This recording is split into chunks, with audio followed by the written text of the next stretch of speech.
आज की इस काली रात में हम आपको लेकर चल रहे हैं दिल्ली के उस कोने में जहां रोशनी सिर्फ दिखावे की थी और अंधकार ने हर आत्मा को अपने जाल में फंसा रखा था। ये कहानी है उस औरत की जो इंसानों के बीच रहती थी, लेकिन उसकी नजरें आत्माओं की दुनिया में झांकती थीं। उसका नाम था अवनी। लोग उसे भाग्यशाली कहते थे, लेकिन असल में वो खुद मौत की सौदागर थी। तो चलिए शुरू करते हैं एक और डरावनी दास्तान, भयानक दास्तान के साथ, जहां हर कहानी आपकी रूह तक कांप उठा देगी। आज के इस डिजिटल युग में जहां हर कोई विज्ञान और तर्क की बात करता है, वहां भी कुछ अंधेरे कोने ऐसे हैं जहां प्राचीन रहस्य और भयानक शक्तियां पनपती हैं। ये कहानी ऐसे ही एक कोने की है जो हमारे बीच ही मौजूद था, एक ऐसी तांत्रिक महिला की जिसने आधुनिकता के मुखौटे के पीछे अपनी काली विद्या का साम्राज्य फैला रखा था। ये कहानी सिर्फ एक किस्सा नहीं, ये उस अंधकार की आवाज है जो हर उस इंसान को चेतावनी देती है जिसने कभी सोचा हो कि शायद ये सब महज वहम है। दिल्ली के पॉश इलाके में स्थित शांति विहार सोसाइटी अपने हरे भरे पार्कों, आधुनिक सुविधाओं और मिलनसार निवासियों के लिए जानी जाती थी। यहाँ हर कोई एक दूसरे से घुल मिलकर रहता था। पार्टियों और किटी पार्टियों का दौर चलता रहता था। इसी सोसाइटी में एक दिन एक नई महिला का आगमन हुआ। नाम था अवनी। अवनी दिखने में बेहद खूबसूरत थी। उसकी बड़ी बड़ी काली आंखें थीं जिनमें एक अजीब सी चमक थी। उसके बाल लंबे और घने थे और उसकी चाल में एक अजीब सा आकर्षण था जो लोगों को उसकी ओर खींचता था। वो हमेशा महंगी साड़ियां पहनती थी और उसके पास एक आलीशान कार थी। उसने सोसाइटी के सबसे बड़े और शानदार पेंट हाउस में रहना शुरू किया। लोगों को लगा कि अवनी कोई बड़ी बिजनेसमैन होगी या किसी बड़े घराने से ताल्लुक रखती होगी। वो सबके साथ बहुत मीठा बोलती थी, हर पार्टी में शामिल होती थी और कभी किसी को शक नहीं होता था कि इस खूबसूरत चेहरे के पीछे कितना गहरा और भयानक राज छिपा है। सोसाइटी की महिलाएं उसे अपनी आदर्श मानती थीं, उसकी स्टाइल और आत्मविश्वास की तारीफ करती थीं। अवनी सबके साथ घुल मिल गई, लेकिन कोई नहीं जानता था कि वो सोसाइटी के सबसे हॉन्टेड और पुराने ब्लॉक डी के ठीक बगल वाले ब्लॉक सी में रहती थी, जहां से पुरानी कहानियां जुड़ी हुई थीं। धीरे धीरे अवनी ने सोसाइटी के लोगों की छोटी छोटी समस्याओं और इच्छाओं को सुनना शुरू किया। पहले तो यह सब सामान्य लगता था। कोई अपने बच्चे के एडमिशन को लेकर परेशान था, तो कोई अपने पति के प्रमोशन को लेकर। अवनी सबकी बात ध्यान से सुनती, मुस्कुराती और कहती, चिंता मत करो, सब ठीक हो जाएगा। सोसाइटी में नीलम नाम की एक महिला थी जिसका बेटा कॉलेज एडमिशन को लेकर बहुत परेशान था। उसने सारे एंट्रेंस एग्जाम दे दिए थे, लेकिन कहीं सिलेक्शन नहीं हो रहा था। नीलम ने अवनी से अपनी परेशानी साझा की। अवनी ने उसे ध्यान से सुना और मुस्कुराते हुए कहा, नीलम जी, आप परेशान न हो, बस एक काम कीजिए। कल रात अपने बेटे के कमरे की खिड़की के पास एक लाल कपड़े में थोड़ी सी हल्दी और 7 लौंग रखकर सो जाइए। सुबह उठकर उसे किसी मंदिर में पीपल के पेड़ के नीचे छोड़ दीजिएगा। नीलम ने अवनी की बात मानी, हालांकि उसे थोड़ा अजीब लगा। अगले ही हफ्ते उसके बेटे का एडमिशन उसके मन चाहे कॉलेज में हो गया। ये खबर सोसाइटी में आग की तरह फैल गई। लोग हैरान थे। नीलम ने सबको बताया कि अवनी की सलाह से ही ये चमत्कार हुआ है। धीरे धीरे अवनी का नाम छोटी मोटी समस्याओं के समाधान के लिए सोसाइटी में फैलने लगा। किसी के पति का प्रमोशन रुक रहा था, तो किसी की बेटी की शादी नहीं हो रही थी। अवनी सबको छोटे छोटे उपाय बताती थी। कभी किसी विशेष दिन पर किसी गरीब को खाना खिलाना, तो कभी किसी खास रंग का धागा पहनना। और आश्चर्यजनक रूप से उसके बताए हुए उपाय अक्सर काम कर जाते थे। लोग उसे लेडी लक कहने लगे। कोई नहीं जानता था कि इन चमत्कारों के पीछे एक गहरी काली विद्या काम कर रही थी। रात के गहरे अंधेरे में जब पूरी सोसाइटी शांति से सो रही होती थी, अवनी का असली रूप सामने आता था। उसका पेंट हाउस जो दिन में रोशनी और खुशहाली से भरा रहता था, रात में एक तंत्र साधना के अड्डे में बदल जाता था। उसके कमरे की खिड़कियां हमेशा बंद रहती थीं और रात में वहां से एक अजीब सी मंद लाल रोशनी आती थी, जिसके साथ कभी-कभी धीमी रहस्यमयी मंत्रों की आवाजें सुनाई देती थीं। अवनी एक विशेष कमरे में अपनी साधना करती थी। कमरे में अंधेरा होता था, बीच में एक बड़ा सा चक्र बना होता था जिस पर अजीबोगरीब चित्र उकेरे गए थे। उसके चारों तरफ दीपक जलते थे और एक बड़ी सी मूर्ति रखी थी जिसका चेहरा भयानक और विकृत था। आंखों से आग निकलती दिखती थी। अवनी काले वस्त्र पहनकर बैठती थी।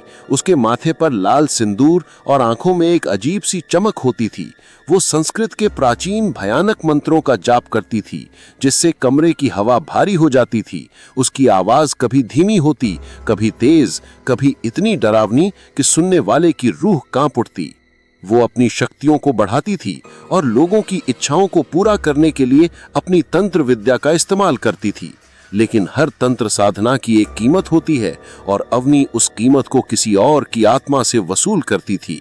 वो लोगों को छोटे छोटे उपाय बताती थी, लेकिन उन उपायों के पीछे एक सूक्ष्म तंत्र क्रिया होती थी जिससे वो संबंधित व्यक्ति की ऊर्जा और कभी कभी उसकी आत्मा के एक छोटे से हिस्से को अपने नियंत्रण में ले लेती थी। सोसाइटी में एक और परिवार था, मेहता परिवार। मिस्टर मेहता एक बड़े बिजनेसमैन थे, लेकिन उनका बिजनेस लगातार घाटे में चल रहा था।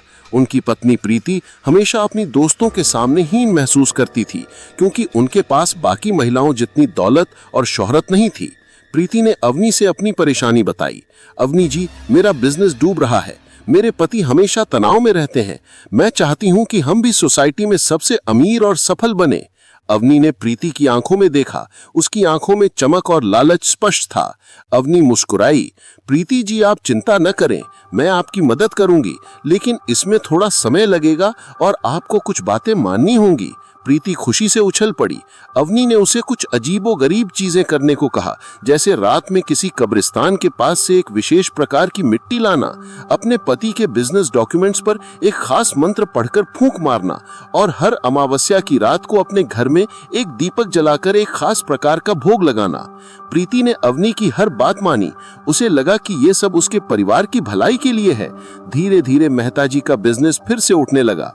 उन्होंने एक के बाद एक डील क्रैक की और कुछ ही महीनों में वो सोसाइटी के सबसे अमीर परिवारों में से एक हो गए। प्रीति की खुशी का ठिकाना नहीं था। उसने सबको बताया कि ये सब अवनी की बदौलत हुआ है। लोग अब अवनी को और भी ज्यादा मानने लगे।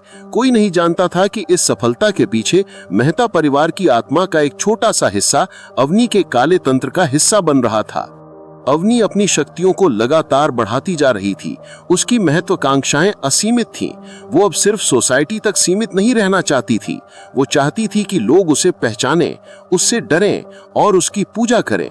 उसने अपनी विद्या का इस्तेमाल सिर्फ दूसरों की इच्छा पूरी करने के लिए नहीं किया, बल्कि अपने दुश्मनों को खत्म करने के लिए भी शुरू कर दिया। सोसाइटी में एक राकेश नाम का व्यक्ति था जो अक्सर अवनी की चमक दमक पर सवाल उठाता था। उसे अवनी की इतनी तेज सफलता पर शक होता था। उसने कुछ लोगों से कहा भी, ये औरत कुछ ठीक नहीं लगती, इतनी जल्दी कोई इतना कामयाब कैसे हो सकता है। ये बात अवनी तक पहुंच गई। अवनी मुस्कुराई, लेकिन उसकी आंखों में एक अजीब सी चमक थी। अगले ही हफ्ते राकेश को एक भयानक बीमारी ने घेर लिया। डॉक्टरों ने जवाब दे दिया।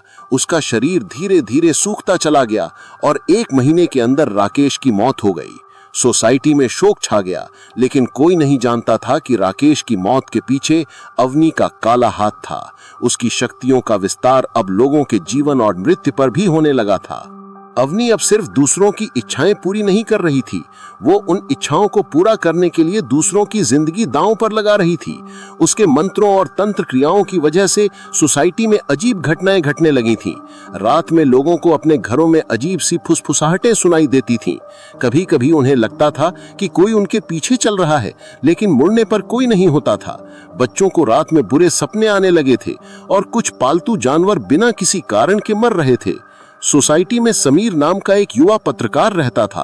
समीर एक बहुत ही तार्किक और खोजी दिमाग का व्यक्ति था। उसे सोसाइटी में हो रही अजीब घटनाओं पर शक हुआ। राकेश की मौत, मेहता परिवार की अचानक सफलता और अवनी के बारे में फैलती कहानियां उसे बेचैन कर रही थीं। उसने अवनी पर नजर रखना शुरू किया। समीर ने अवनी के बारे में जानकारी जुटानी शुरू की। उसे पता चला कि अवनी पिछले कुछ सालों में कई शहरों में रही है, लेकिन कहीं भी उसका कोई स्थायी रिकॉर्ड नहीं मिला। उसका पुराना पता, उसका परिवार, उसके दोस्त, सब कुछ एक रहस्य था। एक रात समीर ने अवनी के पेंट हाउस पर नजर रखने का फैसला किया। उसने अपने कैमरा और कुछ रिकॉर्डिंग उपकरण साथ लिए और सोसाइटी के सबसे ऊंचे ब्लॉक की छत पर छिप गया। रात गहरी हो चुकी थी।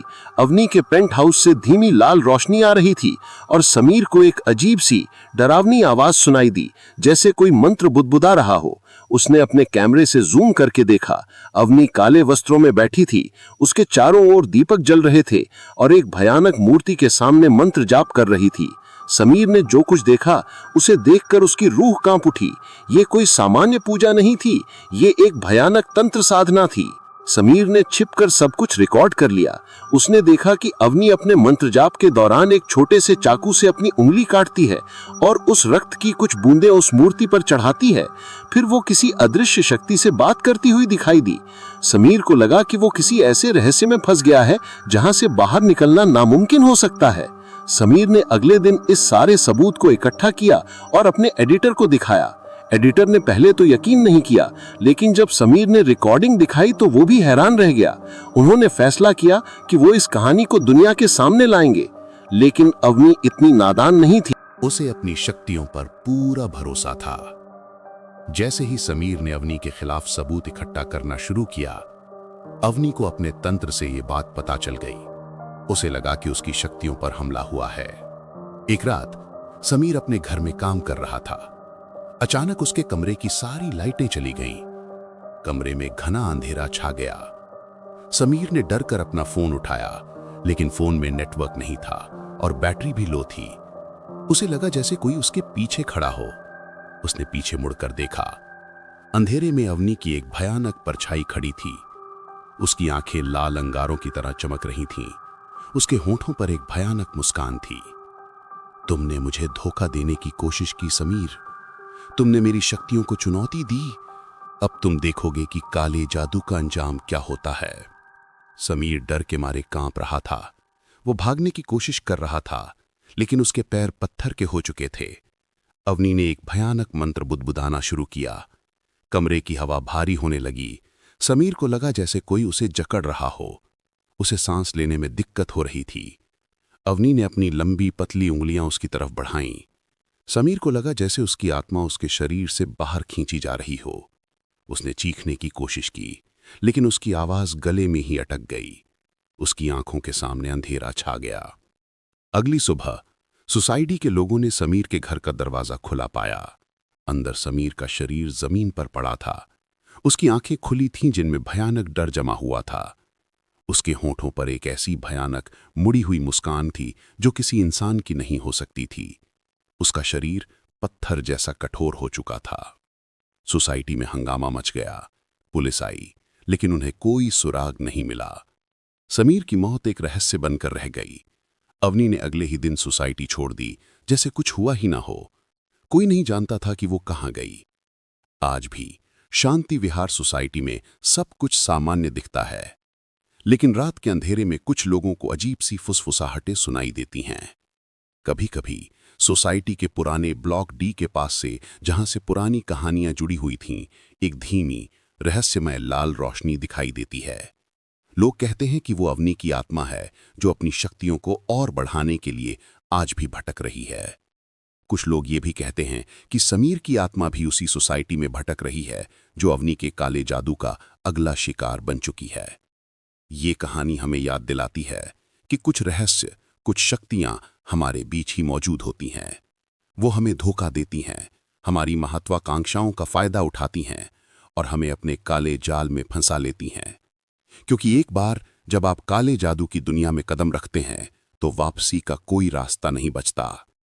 तो दोस्तों, अब जब भी आप किसी नई और रहस्यमय पड़ोसन को देखें तो उसकी मुस्कुराहट के पीछे छिपे अंधकार को कभी नजरअंदाज मत कीजिएगा, क्योंकि कौन जानता है अगली अवनी शायद आपकी सोसाइटी में ही रह रही हो।